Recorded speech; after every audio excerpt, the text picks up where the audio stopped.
People always ask me now, since I don't race anymore, I still have race cars, still go to the track. What do I do for fun? And folks have known me for a long time know that I'm a water baby, man. I've been in the water since I was little. The lake, the ocean, the river, you name it, man, I got to be wet. And I love to fish. But I don't really care much about freshwater fishing, but we got into offshore fishing because you can catch stuff bigger than you. And man, that was a lot of fun there for a few years. Got real excited about it. Even went and got a job in the boat business, and that was a lot of fun. Met a lot of good people there, and some of my best friends are still in the boat business. And I always tell people about the world's greatest salesman, Nat Rich. And funny because whenever Nat meets people, he tells everybody that I'm the world's greatest salesman. Who knows which one is which, but we really enjoyed working together. But it was one summer. We had a little house down in Emerald Isle, North Carolina, and my buddy Dieter Cardwell was trying to sell his boat. He had a 30-foot Scarab, and these were not self-bailing boats, so I don't know why we were running these things in the ocean. But I had one, he had one. He had a blue and white one. I had a orange, yellow, and red one. I had one of the team boats. Mine had belonged to a guy named Ed McKella. And these boats were factory boats from Wellcraft, and man, they had been run hard. And they offered my dealer the opportunity to buy one of these boats with a trailer and everything for just stupid cheap money, but no motors. And they were all Mercury rigged, and I wasn't really a Mercury guy, but the boat was cheap, and I couldn't say no. So guy I was working for got some motors and stuff for it, and man, we fished the dickens out of that thing. And man, we had blue marlin catches on this thing, and king mackerel, and mahi, and wahoo, you name it. We fished all over the place. This thing was 65 miles an hour, was good on fuel, it was gaudy paint, the whole deal. It was everything the average 30-year-old boat guy wanted. So my buddy Dieter was trying to sell his boat, and he said, man, ain't you going down to the coast for a couple weeks? And I said, yeah. He said, well, how about take my boat and fish it and see if you can't get somebody interested, somebody to bite on buying my boat, because I'd really like to get rid of it and get something new. I said, yeah, that's no problem. So I took his boat down there, and we fished, and it was me and my buddy Hee Haw, and I believe Bobby was with us. We had a few guys with us, but it was there towards the end of May, 1st of June, and tuna were thick as thieves, man. These little blackfin tuna, they were like footballs, and we were catching these things like crazy. So we had fished all weekend, man, and we just couldn't get enough of it.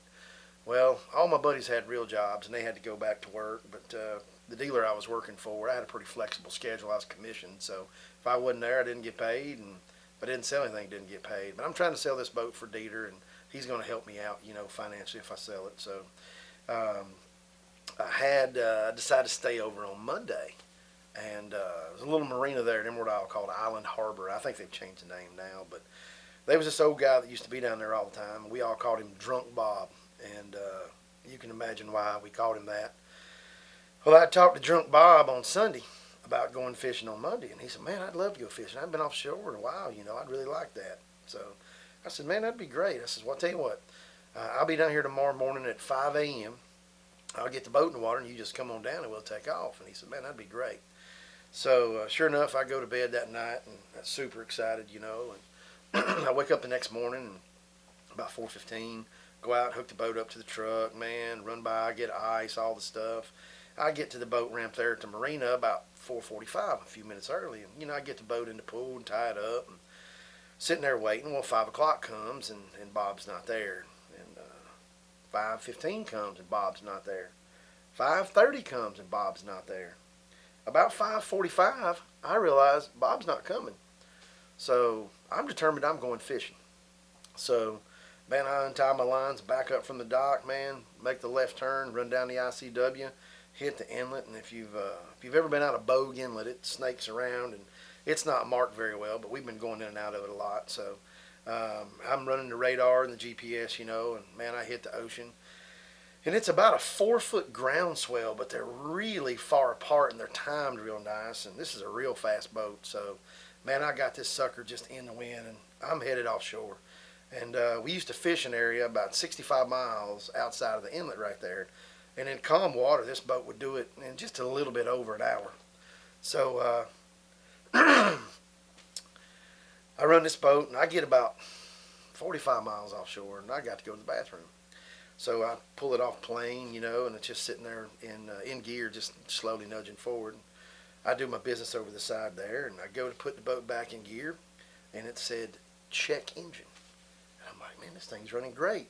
Well, I turned around, and it appeared one of the engines was missing. It was a twin outboard boat. Had a couple of those Evinrude Ficht motors. If you ever had one of those, you know how bad they were about breaking down. So it wasn't uncommon to see a check engine light. Turn around and look, man, it looked like one of the engines was like missing, like gone.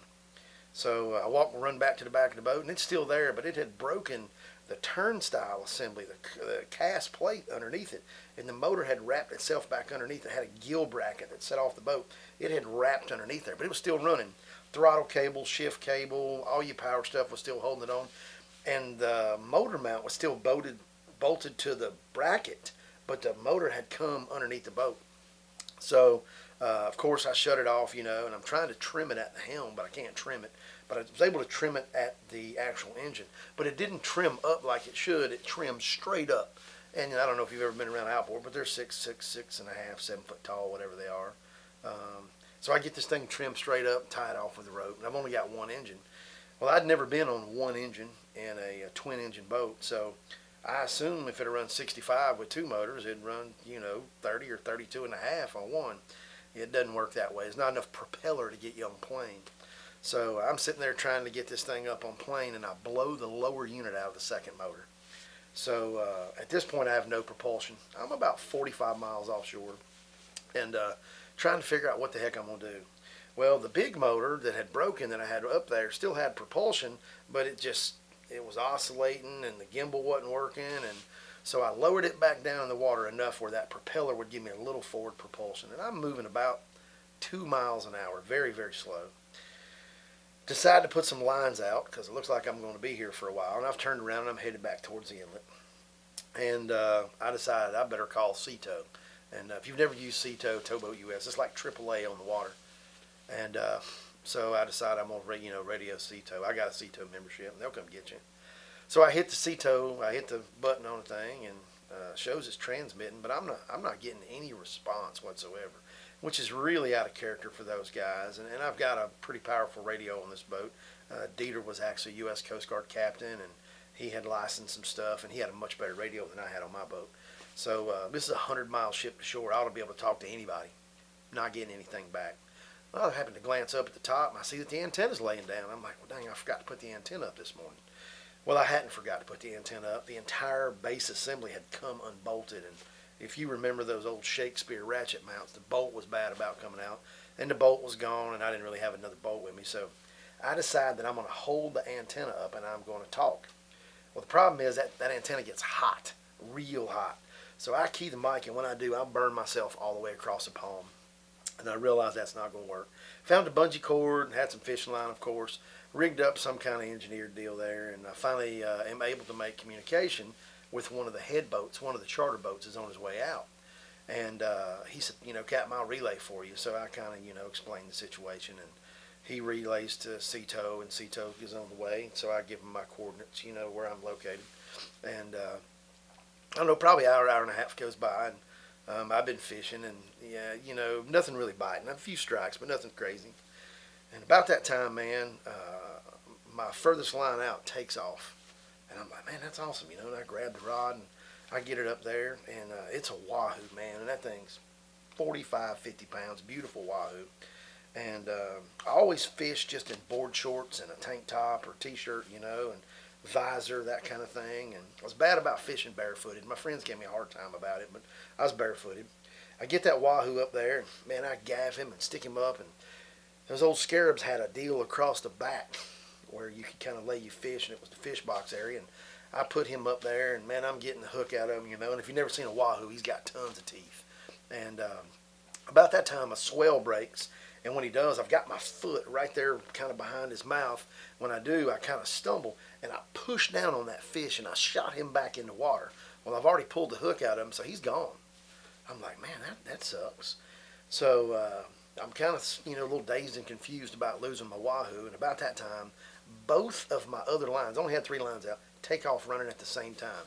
And I'm like, man, I got a couple more wahoos, kind of excited.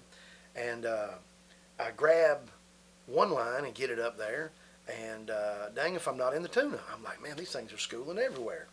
So I get him up there, and I'm fishing like 20 wide or maybe 30 wide. It's not super heavy tackle, but heavier than I needed for them little football tuna.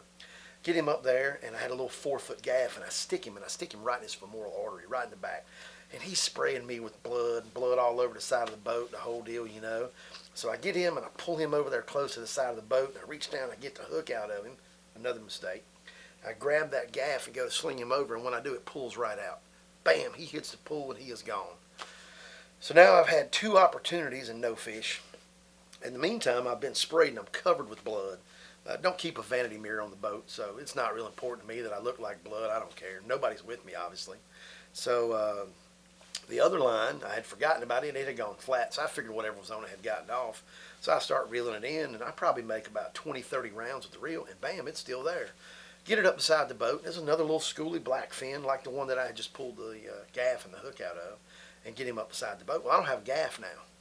So I'm sitting here looking at this fish, and he's pretty tired, you know, and I get him up beside there, and I decide I'm going to grab him by his tail and sling him over the side.